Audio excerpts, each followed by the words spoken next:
اور آپ دیکھیں کتنی تبدیلی آ رہی ہے, لوگوں کے اصلی چہرے سامنے آ رہے ہیں. یعنی وہ ایک مفتی جس کے اکثر اسکینڈل عورتوں کے ساتھ نکلتے ہیں, اور ملتان کا نام لیے بغیر, اس کی آڈیو لیکس ہوئی ہیں جس میں اس نے کہا یہ کہاں کا شیخ الاسلام ہے, اس نے بڑے بڑے گندے الفاظ ان کے بارے میں استعمال کیے ہیں. تو میرا خیال ہے یہ بات ہمارے اسٹوڈنٹس کو اور باقی امت کو بتانے کے لیے کافی ہے کہ اگر ایک فرقے کا مفتی اعظم پلانٹ ارتھ دیوبند مفتی تقی عثمانی ایک مسئلے میں فقہ حنفی سے ذرا سا ڈیویٹ کرے تو اس کے اپنے علماء اسے شیخ الاسلام سے نہیں اسلام سے خارج کر دیتے ہیں. تو سرکار مجھے آپ کو کہاں سے انہوں نے قبول کرنا ہے؟ لہٰذا جہاں کہیں آپ کو کوئی وہم ہے نا کہ ان کے ساتھ کوئی مل بیٹھ کے وہ بات ہو سکتی ہے, نو, ایک کہانی ختم. ان کے ساتھ کوئی کمپرومائز نہیں ہو سکتا. ان کے ساتھ اتنی کمپرومائز کافی ہے کہ ہم ان کے پیچھے نمازیں پڑھتے ہیں, مسجد الگ بھی بناتے ہیں, انہی کی مسجدوں میں نماز پڑھتے ہیں, ان کے پیچھے پڑھتے ہیں, چندہ ان کو دیتے ہیں. ٹھیک ہے جی, یہ ان کے ساتھ اتنا کمپرومائز کافی ہے. باقی آپ کہیں کہ یہ اکٹھے ہو سکتے ہیں کبھی بھی؟ ہاں, اکٹھے ہونے کی پہلی شرط یہ ہے کہ سب سے پہلے اپنا فرقہ آپ کو چھوڑنا ہوگا. ویسے تو کہتے ہیں نا جی اپنا چھوڑو نا کسی کا چھیڑو نا, گمراہ ہی مر جاؤ. یعنی کہ مطلب یہ کہ اگر قادیانی ہو تو اپنا چھوڑو نا کسی کو چھیڑ, نہیں ہوتے آئی گمراہ ہے سرکار. تو آپ کے بارے میں بھی تو یہ کہتے ہیں نا. اور اسی وجہ سے شاہ ولی اللہ دہلوی نے اس میں یہ بھی سجیسٹ کیا کہ میری رائے یہ ہے کہ اب جب کہ ہمارے پاس احادیث کا خزانہ آ چکا ہے, ہمیں چاہیے کہ ہم ان سارے فقہاء کرام کی تعلیمات کو جوڑ کر احادیث کی روشنی میں دیکھیں اور ایک نئی فکر مرتب کریں جس میں جو مسئلے امام حنیفہ کے درست ہیں وہ لے لیے جائیں, جو امام شافعی کے درست ہیں وہ لے لیے جائیں. سرکار یہی بات تو ہم کر رہے ہیں, اور شاہ ولی اللہ دہلوی لکھ کے گئے ہیں. لیکن سرکار شاہ ولی اللہ وائرل نہیں ہوئے تھے نا, انجینئر صاحب وائرل ہو گئے.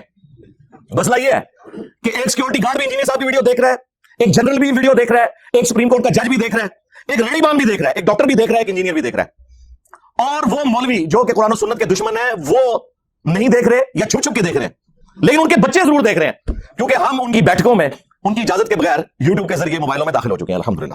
تو میں سب سے پہلے سلام انہی حنفیوں کو پیش کروں گا جنہوں نے مفتی صاحب کو گالیاں نکالی ہیں کہ آپ واقعی سچے حنفی ہو, کیونکہ حنفیت کی بنیاد یہ ہے کہ قرآن و سنت اور اجماع کو پیچھے رکھ کے اپنے بابوں کے جو خیالات ہیں, ان کے نظریات ہیں, انہیں آگے لے کے آنا ہے. تو میں آپ کو سلام پیش کرتا ہوں, آپ واقعی ایک نمبر ہے. اور جو دوسرے مفتی صاحب کا دفاع کر رہے ہیں, میں انہیں دعوت توبہ پیش کرتا ہوں کہ یا تو وہ اپنے اس فقہ کو چھوڑیں, یہ دو کشتیوں کے مسافر نہ بنے کہ بیک وقت دونوں چیزوں کو پیرلل میں آپ لے کے چل رہے ہیں. مان لے کے غلطی ہوئی ہے. ویسے تو بڑے فخریہ کہتے ہیں کہ جی وہ تو ائمہ اکرام کے اقوال ہیں کہ ہماری کوئی بات بھی قرآن و سنت کے خلاف ہو تو اسے چھوڑ دو, دیکھو ہم اندھی تقلید نہیں کرتے, اور فخریہ یہ بات بتاتے ہیں. لیکن پریکٹیکلی کوئی ایک بات انہیں بتا کے بتائیں, اور دیکھیں ان کے چہرے بتائیں گے کہ ان کے اوپر کیسی ناگواری آئے گی. قرآن و سنت کی دشمنی ان کی گھٹی کے اندر آ چکی بھی ہے. تو نبی علیہ السلام نے تو کہا کہ یہ جو پوچھ پوچھ کے چل رہے ہو نا, دیکھ لو کہ یہ جو پوچھ پوچھ کے چل رہے ہو وہ صحیح بات بتا رہے ہیں یا اللہ کی وحی کے خلاف بتا رہے ہیں. تبھی کہا نا کہ تم اپنے علماء کی باتوں کو اللہ کی شریعت کے خلاف مان لیا کرتے تھے. تو اس کا مطلب ہے کہ ہر بندے نے دیکھنا ہے کہ یہ مولوی کوڑ پہ مار رہا ہے یا سچ پہ کہتا ہے. یہی مطلب ہوا نا. وہاں تو کسی نے کہا کہ جی ہم تو ناقص العقل ہیں, ہم جاہل ہیں, ہم کیسے دیکھ سکتے ہیں کہ قرآن و سنت میں کیا لکھا ہوا ہے یا رسول اللہ, یہ تو علماء کا کام ہے نا. تو دیکھ لیں اس سے یہ بھی رزلٹ نکلتا ہے. اور ڈگری ان کی اس کی اوقات یہ ہے کہ بریلوی دیوبندیوں کو جاہل کہتے ہیں, دیوبندی بریلویوں کے علماء کو جاہل کہتے ہیں, سنی شیعہ کے, شیعہ سنی کے. یہ ٹوٹل اوقات ہے ان کی ڈگریوں کی. اور ہماری ڈگری صحیح بخاری میں بلغوا عنی ولو آیہ, پہنچا دو میری طرف سے خواہ ایک آیت ہی آتی ہو. یہ نبی علیہ السلام نے ہماری ذمہ داری لگائی ہے. صحیح بخاری میں حدیث ہے, حضرت عبداللہ ابن عباس رضی اللہ تعالی عنہما نے جنازے میں سورہ فاتحہ پڑھی اور تھوڑی بلند آواز سے پڑھی. سنن نسائی میں یہ الفاظ موجود ہیں کہ انہوں نے جہرن پڑھی, اور بعد میں انہوں نے جو مقتدی تھے انہیں بتایا کہ یہ میں نے اس لیے بلند آواز سے پڑھی ہے تاکہ تمہیں میں بتاؤں کہ جنازے میں سورہ فاتحہ پڑھنا سنت ہے, یعنی نبی علیہ السلام کا طریقہ ہے. یہ سنت وہ نہیں جو یہ مولویوں نے بنائی ہوئی ہے کہ رفع یدین سنت ہے کہ فرض ہے, نہیں. صحابہ کرام کے زمانے میں یہ والی چلاکیاں نہیں ہوتی تھی جو یہ کرتے ہیں. سنت یعنی رسول اللہ کا طریقہ صلی اللہ علیہ وآلہ وسلم. فجر کی نماز پڑھنا بھی سنت ہے, ظہر کے 4 فرض پڑھنا بھی سنت ہے. سنت مانا طریقوں. مصنف ابن ابی شیبہ میں موجود ہے, سنن نسائی کے اندر موجود ہے. حضرت عمر فاروق رضی اللہ تعالیٰ عنہ نے کوفہ کے جو جسٹس بنائے تھے نا, قاضی شورے, انہیں خط لکھا, اور اس خط میں انہوں نے لکھا کہ جب بھی تمہیں کوئی مسئلہ درپیش ہو سب سے پہلے اللہ کی کتاب میں دیکھنا, اللہ کی کتاب میں نہ پاؤ تو رسول اللہ کی سنت میں دیکھنا صلی اللہ علیہ وآلہ وسلم. سنت میں بھی نہ پاؤ تو پھر اجماع امت میں دیکھنا کہ امت کیا معاملات لے کر اجماعی طور پر چل رہی ہے. پوری امت, صرف فقہ حنفی فقہ شافعی نہیں, پوری امت. اور اگر اجماع میں بھی نہ پاؤ تو پھر تم اجتہاد کر لینا, اور نہ کرو تو بہتر ہے. انٹینڈڈ مسئلوں کو چھوڑ دو, نہ زیادہ سینگ پھنسانے کی کوشش کرنا. تو اس میں اہل سنت کا منہج پتہ چل گیا, قرآن سنت اور اس کے بعد اجماع اور پھر اجتہاد. جب تک قرآن و سنت میں کوئی چیز موجود ہے تو آپ کو نیچے جانے کی ضرورت ہی نہیں ہے. وہ صحابی کہتے ہیں جب وہ میں نے دعائیں سنی نا تو میں نے تمنا کی کہ کاش آج اس میت کی جگہ میری میت رکھی ہوتی اور اللہ کے نبی مجھ پہ یہ دعائیں پڑھ رہے ہوتے صلی اللہ علیہ وآلہ وسلم. صلو علی محمد وعلی محمد, اللہم صلی علی محمد وعلی آل محمد. بلکہ مصنف ابن ابی شیبہ میں ابراہیم نخعی کا قول ہے جس کے اوپر پوری فقہ حنفی کھڑی ہوئی ہے, کیونکہ وہ کہتے ہیں کہ امام حنیفہ جو ہیں وہ ان کے پوتا شاگرد ہیں, ان کی مسند پہ آ کے بیٹھے ہیں. وہ کہتے ہیں سجدہ صاحب میں بھی ایک سلام ہے اور جنازے میں بھی. اچھا, وہ پہلی بات پہ تو حنفی عمل کر رہے ہیں. سجدہ صاحب کے تو 5 طریقے ثابت ہیں, جس طریقے سے حنفی کرتے ہیں وہ بھی ثابت ہے, تابعین سے ہم اسے غلط نہیں کہتے. لیکن جہاں سے وہ لے رہے ہیں اس میں موجود ہے کہ صاحب میں ایک سلام ہے, یعنی تشہد پڑھنے کے بعد ایک سلام پھیرنا ہے آپ نے اور پھر 2 سجدے کرنے ہیں. جو بعد میں آپ 2 سلام پھیرتے ہیں وہ تو نماز مکمل کرنے کے ہوتے ہیں. اور جنازے میں بھی ایک سلام ہے. اچھا, آدھی انہوں نے بات لی ہوئی ہے کہ وہ سجدہ صاحب اس طریقے پہ کرتے ہیں لیکن نماز جنازہ میں 2 طرف سلام پھیرتے ہیں. تو پوری آپ روایت لیں, اگر کوئی دو طرف بھی پھیر لیتا ہے اس کے اوپر فتوا نہیں لگاتے، تابعین سے ثابت ہے. البتہ نبی اسلام کا جو سنت طریقہ ہے وہ دائیں طرف ایک طرف سلام پھیرنا ہے. یعنی عام نماز اور نماز جنازہ میں جو فرق ہے ان میں سے ایک فرق یہ بھی ہے.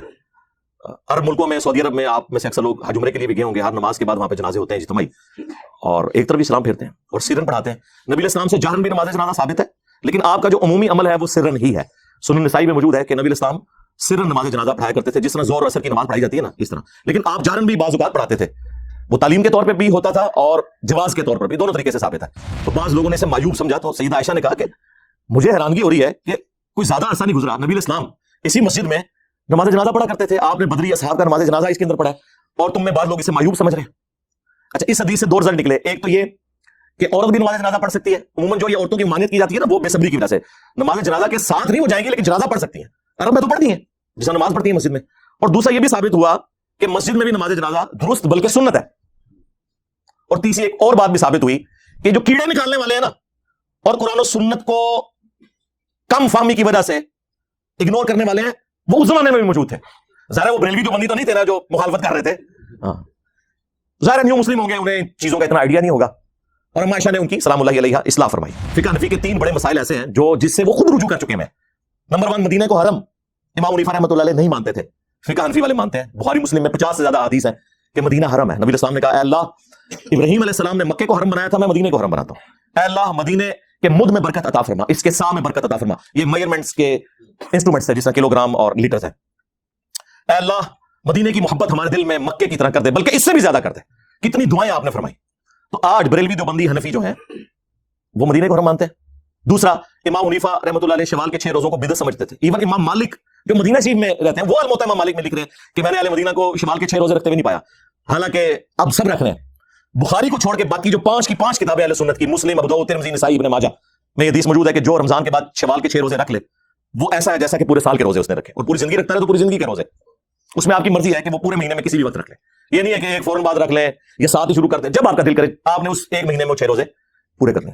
تو حنفیوں نے یہ ان کا مسئلہ چھوڑ دیا. امام حنیفہ جو ہے عقیقے کو زمانے جاہلیت کی رسم مانتے تھے، جبکہ بخاری میں موجود ہے نبی علیہ السلام نے فرمایا کہ بچے کی طرف سے عقیقہ کرو. ترمذی ابو داؤد میں موجود ہے نبی علیہ السلام نے فرمایا لڑکے کی طرف سے 2 بکرے یا بکریاں اور لڑکی کی طرف سے 1 کرو. بچے کی جان گروی ہوتی ہے عقیقے کے، بس خون بہاؤ. خون بہانا نہیں، پوری جان دینی ہے آپ نے. یہ گائے میں اسے نہیں ڈالنا ہے، بکرا یا بکری. تو یہ 3 مسئلے ایسے ہیں جو چھوڑ دیے انہوں نے.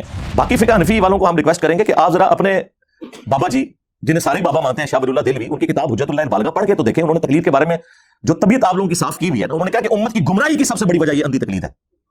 ہاں، انہوں نے کہا کہ واجب ہے لوگوں کے اوپر کہ جب انہیں سنت پہنچ جائے تو وہ سنت کے مطابق عمل کریں، اپنے امام کے اقوال کو چھوڑ دیں. اور انہوں نے اس میں لکھا ہے جو بخاری اور مسلم سے بغض رکھے وہ سنیت سے خارج ہے.